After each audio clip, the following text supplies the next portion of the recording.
Hello everyone! This is Jokay and welcome to my YouTube channel!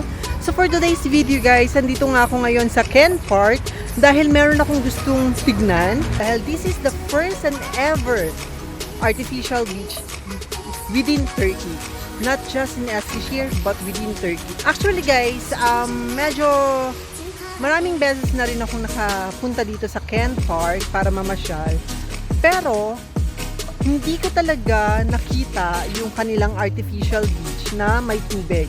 Dahil nga usually during summertime, wala kami dito sa Eskişehir. Nasa ibang city kami. So this is the first time na talagang makikita ko siya. Without further ado guys, let's see and witness their first and ever beach or artificial beach here in Eskişehir.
Guys, yung nakita yung tubig sa likod ko, baka ma-misinterpret nyo, hindi po yan yung artificial beach na sinasabi ko sa inyo. So, based on my research, ang Ken Park is almost 300,000 square meters. So, pwede ka ditong horseback riding, mag-sailing, meron din namang restaurants and cafeterias, and also the park for the children.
OMG guys, so it's bad timing for me again kasi sabi ko nga sa inyo, every summer wala kami dito sa Eskişehir, kaya naman hindi ko talaga maabutan or makita itong kanilang artificial beach na maraming taong naliligo, and at the same time yung malinis pa yung tubig ng swimming pool. So sa ngayon wala na, as in totally closed na siya. So ayan. So sad for me guys, wala na naman, 5 years na akong nandito sa Turkey, dito sa Eskişehir I mean, pero never ko pa talagang nakita tong swimming pool na to na malinis pa at marami pang taong naliligo. Anyways guys, ipakita ko na rin sa inyo kung gaano kalaki yung kanilang swimming pool. Actually guys, this is my first time in my whole life na nakakita ng ganito kalaking swimming pool for public usage. And although meron siyang entrance, pero parang sulit na rin kasi nga dito sa Eskişehir is wala naman talagang dagat. So for those who cannot afford to travel dun sa ibang lugar na may dagat, So, dito, na-enjoy nila ang kanilang summer. Ayan guys, meron din namang mga umbrellas na makikita nyo dito sa kanilang artificial beach. And at the same time, yung buhangin, real sun from that beach or beach sand talaga siya. Ayan. So, ito ang kanilang artificial beach at meron din namang swimming pool. So, parang walang difference, no? Kasi parang swimming pool din naman talaga siya lahat. Both.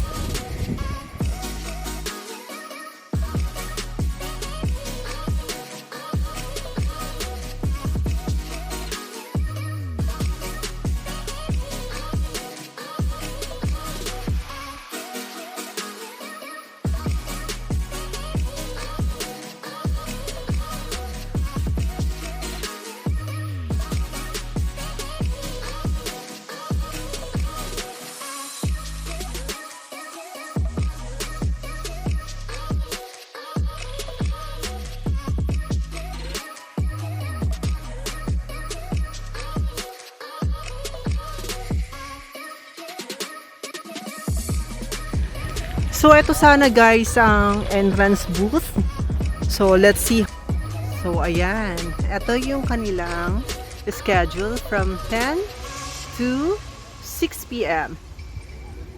Ayan. Pero dahil sarado na, wala na, hindi natin ma-experience. At buti na lang talaga guys, hindi ako nagdala ng pang-swimming, yung swimsuit. Buti na lang talaga kasi wala naman talaga akong balak sana na mag-swimming, pero gusto ko lang sanang pumasok para lang mapakita sa inyo ng malapitan at mahawakan na rin yung kanilang beach sand dahil nga it's real. So sayang hindi ko na naman naabutan.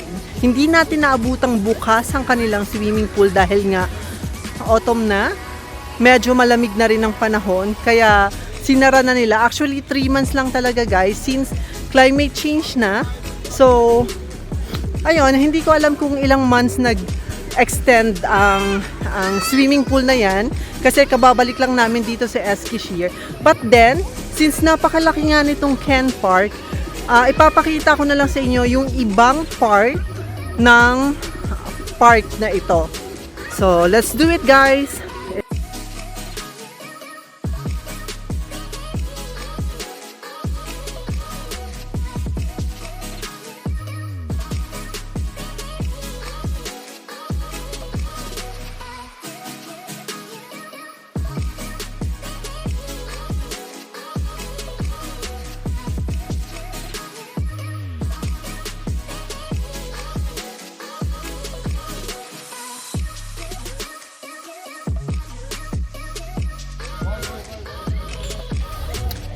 Dahil malas tayo ngayon guys, idaan natin sa ice cream. Cheers!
Perfect ang weather ngayon guys, kaya naman sobrang daming taong namamasyal, lalo-lalo ng mga bata dahil nga Sunday.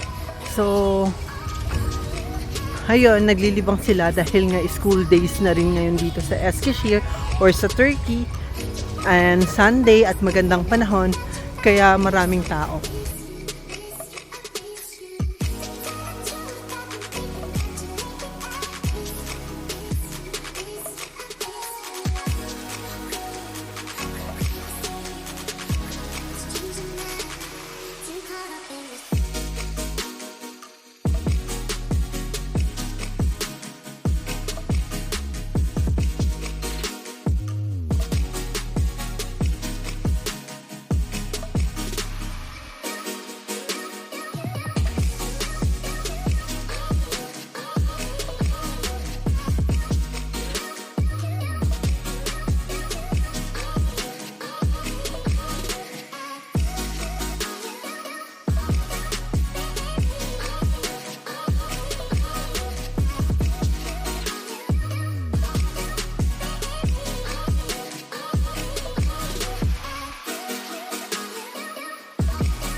So medyo unlucky nga tayo for today's video guys dahil nga ang purpose ko or ang purpose ng pagpunta ko dito ay para ipakita sa inyo ang artificial beach na meron ng Eskishi here. But unfortunately guys, close na siya ngayon dahil now is autumn season already. So definitely, ang lahat ng mga aqua park at katulad ng artificial beach na yan is sinasara na dahil medyo malamig na nga ang panahon. Hindi na masyadong maraming tao ang gustong mag-swimming. But hindi pa rin ako nawawalan ng pag-asa guys na one day or maybe by next year, magkaroon ako ng chance na makita at ipakita sa inyo ang very lively na artificial beach na meron ng Eskishi here. And at the same time guys, hopefully, makapag-swimming din ako. I hope guys, kahit na unlucky tayo for today, is nagustuhan nyo ang video kong ito. And if you do, please give me a thumbs up, subscribe to my YouTube channel, hit the notification bell para naman ma-update kayo whenever I have my new vlog. So, see you then and see you on my next vlog. Bye-bye!